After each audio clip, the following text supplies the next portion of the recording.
BLO के लिए एक चुनौती भरा कार्य है और लगातार बीएलओ घर घर जाकर मतदाता सूची में नाम जोड़ने के लिए गणना पत्र निवास लोगों को दिया जा रहा है। 2003 के पहले की सूची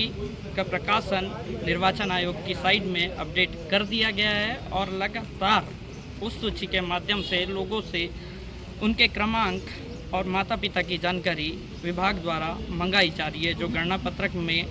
फिल की जाएगी। साथ ही लगातार एसआईआर के माध्यम से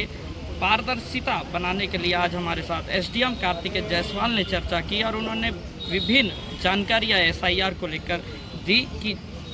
क्या इस पूरे एसआईआर में होगा। आइए सुनते हैं कार्तिकेय जायसवाल। मतदाता सूची के पुनः निरीक्षण का काम चल रहा है, लगातार आप अधिकारियों के सामने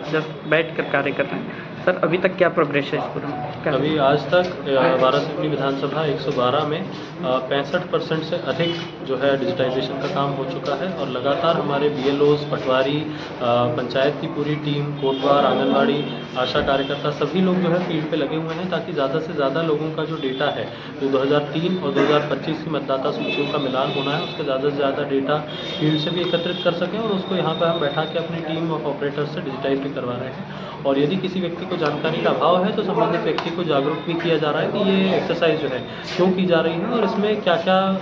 आयाम हैं जो कवर किए जा रहे हैं। सर, 2003 के पहले जो माता पिता की जानकारी मंगवाई जा रही है एसआईआर में, सर कई स्थानों में महाराष्ट्र हो, मध्य प्रदेश या छत्तीसगढ़, अन्य राज्यों का डाटा लेने में काफ़ी परेशानी हो रही है मतदाताओं को। सर, इसके लिए अगर मान लीजिए कि डाटा नहीं मिल पाता है तो फिर आगे उन लोगों के लिए क्या रास्ते रहेंगे? निर्वाचन आयोग ने जो है, जो आप जैसा बता रहे हैं कि जो दूसरे राज्यों के लोग रहते हैं, मान लीजिए महाराष्ट्र हो गया, छत्तीसगढ़ हो गया या कोई भी अन्य राज्य है, उन सभी का 2003 का मतदाता सूचियों का डेटा हमको अपने पोर्टल पे उपलब्ध कराया है, जिसके माध्यम से हमारे बीएलओज और सारे जितने ऑपरेटर्स बैठे हैं वो उसको एक्सेस कर सकते हैं, पब्लिक डोमेन में अवेलेबल है और उसके माध्यम से जो जानकारी है, जो दूसरे राज्यों के हैं या दूसरे जिलों के हैं, उनकी जानकारी वो अपने गणना पत्र में भर सकते हैं। सर, अगर मान लीजिए कई मृत्यु हो चुकी है कई माता पिताओं की, ऐसे में उनका डाटा 2003 के एसआईआर में नहीं मिल पा रहा है। खैर, मैंने भी बहुत सारे प्रयास कंप्यूटर के माध्यम से किया है, कई लोग परेशान इस पे नज़र आ रहे हैं। तो सर, अगर मान लीजिए डाटा नहीं मिला और वो यहाँ के स्थानीय निवासी और कई वर्षों से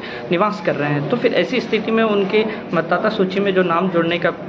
कार्य होगा वो किस प्रकार होगा? अभी वर्तमान में हमारा जो फोकस है वो उन लोगों को कवर करने पर डिजिटाइजेशन में जिनकी मैपिंग पहले हो चुकी है। हमारे यहाँ विधानसभा वारासिवनी में 77% मतदाताओं की मैपिंग अपने माता या पिता से या दादा या दादी से ऑलरेडी हो चुकी थी। तो अभी जैसा मैंने बताया, हम लोग 65% डिजिटाइजेशन कर चुके हैं। तो जब हमारा 75 या 77% डिजिटाइजेशन भी कंप्लीट हो जाएगा, जो मैप्ड मतदाताओं की लिस्ट है उससे हमारा पूरा मिलान हो जाएगा, उसके बाद जो है हम इसमें उस दौरान तक हम आयोग से मार्गदर्शन मांग के रखेंगे कि ऐसा व्यक्ति जिसके माता पिता भी नहीं थे और दादा दादी भी नहीं थे 2003 के समय, तो उसके यदि कोई और रक्त संबंधी जीवित थे और मतदाता सूची में थे, क्या उनके माध्यम से उसे मैप किया जा सकता है या उसे डिजिटाइज किया जा सकता है, इसमें मार्गदर्शन लिया जाए। सर, फाइनल लिस्ट और अंतिम सूची का प्रकाशन कब होगा? अभी जो है 9